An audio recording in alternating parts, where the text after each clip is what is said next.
నాది నాది నాది నాది అనుకున్నదంతా నిజంగా నీతోనే ఉంటుందా చివరిదాకా? జీవితం అసలు ఎంత అన్ప్రెడిక్టబుల్ అంటే వచ్చే 10 ఇయర్స్లో మనం ఎక్కడుంటామో తెలియదు, వచ్చే 20 ఇయర్స్లో మనతో ఏం మిగులుంటుందో తెలియదు. ఇదంతా నేను ఎందుకు చెప్తున్నానంటే ఒక మనసుని కదిలించిన నిజమైన ఒక మనిషి షేర్ చేసుకున్న స్టోరీ షేర్ చేయబోతున్నాను. నేను ఒక టెంపుల్కి వెళ్ళాను. ఇక్కడ దుర్గాబారి టెంపుల్ అని చెప్పేసి దుర్గా టెంపుల్ ఉంటుంది. హ్యూస్టన్లో చాలా టెంపుల్స్ ఉంటాయి. సో ఆ టెంపుల్కి ఇదివరకు వెళ్ళినప్పుడు కూడా ఒక ఆయన్ని చూశాను నేను. మొన్న కూడా సేమ్ అదే పెద్ద మనిషి అనమాట. ఆయనకు ఒక 80 పైనే ఉంటాయి వయసు. ఒక కుర్చీలో కూర్చొని ప్రసాదం తింటా ఉన్నారనమాట. అక్కడ ఎవరు లేరు, అంటే ఒక్కరే కూర్చొని తింటా ఉన్నారు.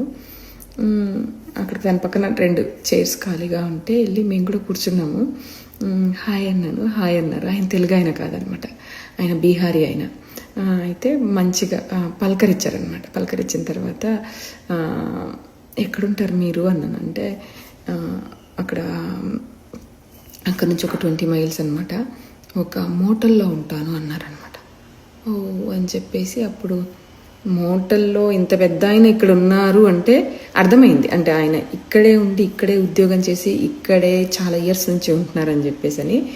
సో తర్వాత స్లోగా ఓపెన్ అప్ అయ్యారు అనమాట. తన స్టోరీ చెప్పారు. స్టోరీ ఏంటంటే ఆయనంట ఒక 50 ఇయర్స్ బ్యాక్ వచ్చారంట యుఎస్కి. ఆయన బీహార్ నుంచి అప్పుడే ఆయన మైనింగ్ ఇంజనీర్ అంట. జాబ్ మీదనే యుఎస్కి వచ్చారు. పెళ్ళయింది, 2 పిల్లలు పుట్టారు. ఇక్కడ ఒక మంచి పొజిషన్లో ఉన్నారు, మంచిగా సంపాదించుకున్నారు, ఇల్లులు కొన్నారు.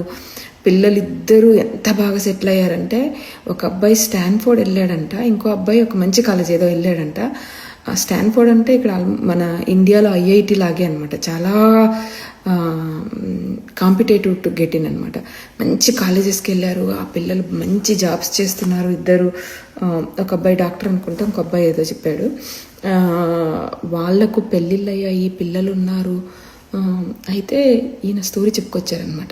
పిల్లలు పెద్దోళ్ళు అయిపోయారు, కాలేజెస్కి వెళ్ళిపోయారు, జాబులు చేస్తున్న టైంలో వాళ్ళ ఆవిడకి 45-47 ఆ ఏజ్లో సడన్గా బ్రెస్ట్ క్యాన్సర్ అని తెలిసిందంట. ఇది ఒక 30 ఇయర్స్ బ్యాక్ అనుకోండి, అంటే ఈ రోజుకి ఒక 30 ఇయర్స్ బ్యాకే ఆవిడకి బ్రెస్ట్ క్యాన్సర్ అని తెలిసిందంట.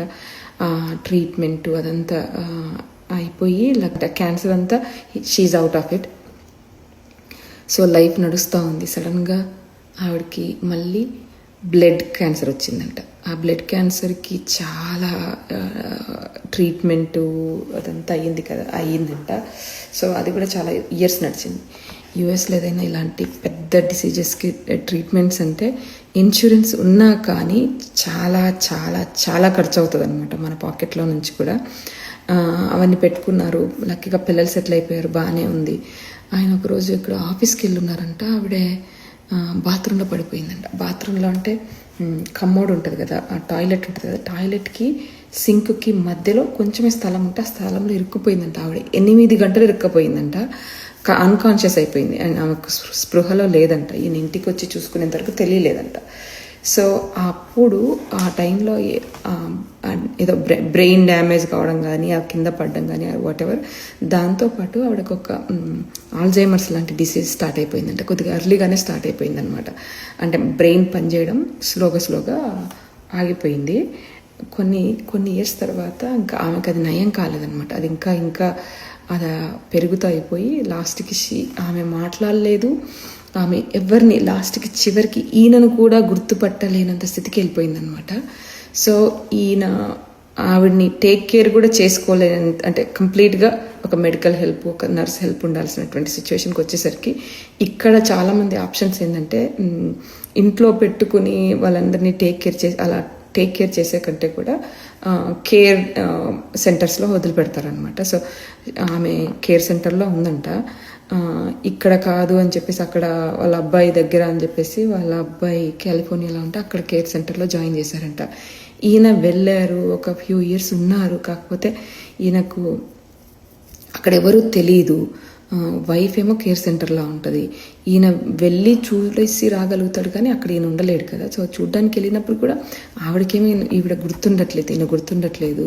సో ఆయన యాక్చువల్గా హ్యూస్టన్లో జాబ్ చేశారు చాలా ఇయర్స్.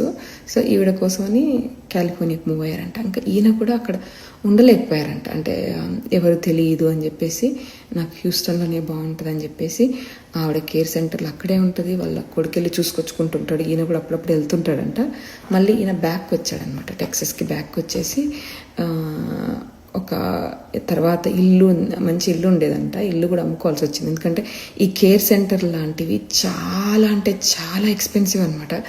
1 yearకి వచ్చేసి ఆయన చెప్పడం అయితే $150K అవుతుందంట. అంటే $1,50,000 దాదాపు ఇప్పుడు కరెంట్ రేట్ చూస్తే దాదాపు 1,40,00,000 1,50,00,000 అలా అవుతుందన్నమాట సంవత్సరానికి. అంటే ఇండియా ఆప్షన్ కూడా చూసారంట. కాకపోతే వీళ్ళు చాలా ఇయర్స్ బ్యాకే వచ్చారు కదా, అక్కడ ఫెసిలిటీస్ కానీ, అంటే వాళ్ళు ఎస్పెషలీ వాళ్ళు బీహార్ దగ్గర నుంచి కదా, వాళ్ళకు కుదరలేదంట. సో ఇక్కడే ఉందామని డిసైడ్ అయ్యారు. పిల్లలిద్దరు కూడా ఇక్కడ ఉన్నారు కదా అని చెప్పేసి. సో ఆ పిల్లలు కూడా, ఒక అబ్బాయి ఏమో అమెరికన్ అమ్మాయిని పెళ్లి చేసుకున్నాడంట, ఇంకో అబ్బాయి ఏమో ముస్లిం అమ్మాయిని చేసుకున్నాడంట. సో ఆ ముస్లిం అమ్మాయిని చేసుకునే టైంలో వీళ్ళు అప్పుడు యంగ్గా ఉన్నారు, వైఫ్ అండ్ హస్బెండ్ ఉన్నారు కదా, వాళ్ళు ఒప్పుకోలేదంట.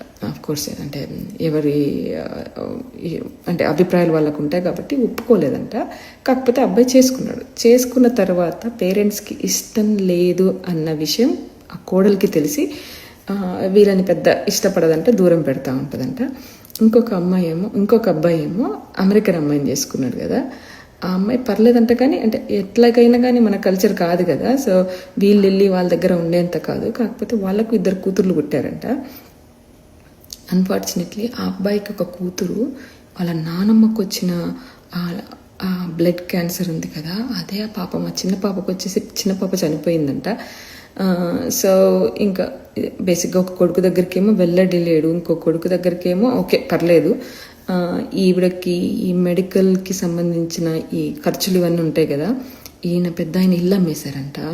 ఇల్లు అమ్మేసి అవన్నీ కూడా ఆవిడకే కట్టేశారు. వీళ్ళ దగ్గర ఉన్న సేవింగ్స్ అన్నీ కూడా ఆమెకే సరిపోతున్నాయి అనమాట.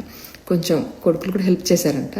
తర్వాత కొన్ని రోజులు అపార్ట్మెంట్లో ఉన్నారంట. అపార్ట్మెంట్లో ఉండి మేనేజ్ చేశారంట. తర్వాత ఆయన కూడా పెద్ద ఆయన అయ్యారు కదా, ఆ అపార్ట్మెంట్ కూడా రెంట్ అవన్నీ కూడా మేనేజ్ చేసుకోవాలంటే కష్టం అని చెప్పేసి ఒక లాస్ట్ 3 years నుంచి ఒక మోటల్లో ఉంటున్నారంట. మోటల్ ఏంటంటే లాడ్జింగ్ అంటాం కదా మన ఇండియాలో, అలాగనమాట. ఒక మోటల్లో అంటే కొన్ని మోటల్స్లో ఎలా ఉంటాయంటే ఒక చిన్న కిచెన్ కూడా ఇస్తారనమాట. ఒక స్టవ్ ఉంటుంది, ఫ్రిడ్జ్ ఉంటుంది, కిచెన్లో సంబంధించిన వస్తువులు కూడా ఉంటాయన్నమాట. ఈ పెద్ద ఆయన అక్కడ ఉంటున్నారంట. కార్ లేదు పాపం, అంటే అక్కడ పక్కనే షాప్లో అవి కూరగాయలు అలాంటివి కొనుక్కొచ్చేసుకుని కొంచెం వంట చేసుకుంటారంట. గుడికి అప్పుడప్పుడు వస్తుంటారనమాట. గుడికి ఎలా వచ్చారు అంటే, ఈరోజు నేను వచ్చేటప్పుడు క్యాబ్ తీసుకొని వచ్చాను, ఒక్కొక్కసారి అక్కడ తెలిసిన వాళ్ళు ఎవరన్నా అటు వెళ్ళే వాళ్ళు ఉంటే డ్రాప్ చేస్తారంట హోటల్లో. ఒక ఫ్రెండ్ డ్రాప్ చేస్తా అన్నాడమ్మా అన్నారనమాట. నాకు ఆయన మాటలు వింటుంటే ఒక్కసారిగా అనిపించింది అనమాట. అంటే ఇట్లా అంత గుండెంత కలిచి వేసింది అంటాం కదా, అలా అనిపించింది అనమాట. ఎవరమైనా ఎప్పటికైనా అలాంటి పరిస్థితులు రావచ్చు కదా. అంటే ఏదో అనుకుంటాము, మనకు అన్నీ శాశ్వతం అనుకుంటాం, ఏది శాశ్వతంగా కూడా ఉండకపోయి ఉండొచ్చు. ఈ రోజుకే ఆయన తన పుట్టిన భూమికి దూరం అయ్యారు. తను కట్టుకున్న భార్య బ్రతికున్నా కానీ 16 సంవత్సరాల నుంచి వనవాసంలాగే ఉందన్నమాట ఆయనకి.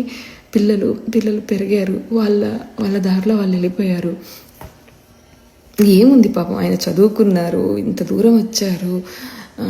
ఈ రోజున ఆయన వంట ఆయనే చేసుకుంటూ ఒంటరిగా ఆ వయసులో, ఎవరికైనా అలాంటి సిచ్యువేషన్ రావచ్చు. సో దీంట్లో నీతి నిజంగా ఏమీ లేదండి. ఈ నీతి కంటే ముఖ్యం నాకు ఒక రియలైజేషన్ అనిపించింది అనమాట. దేవుడు మనకి ఇచ్చినన్ని రోజులు, అంటే మనకు అన్ని పని చేసినన్ని రోజులు, మన బుర్ర కానీ మన చేతులు కానీ కాళ్ళు కానీ అన్ని పని చేసినప్పుడే అంటే మంచిగా ఉండాలి. ఆ తర్వాత మన తలరాత ఎలా ఉంటుందో తెలియదు కదా. మనం సంతోషంగా ఉంటూ చుట్టుపక్కల ఉండే వాళ్ళని మన వల్ల బాధ పెట్టకుండా సంతోష పెడుతూ ఈ జీవితాన్ని ఈ రోజుకి ఇలా ఉంది, థ్యాంక్ యూ దేవుడా అనుకుంటూ ముందుకెళ్ళిపోవాలి కదా అనిపించింది అనమాట. అదండి, ఒక్కసారి మీ అందరితో షేర్ చేసుకుందామని.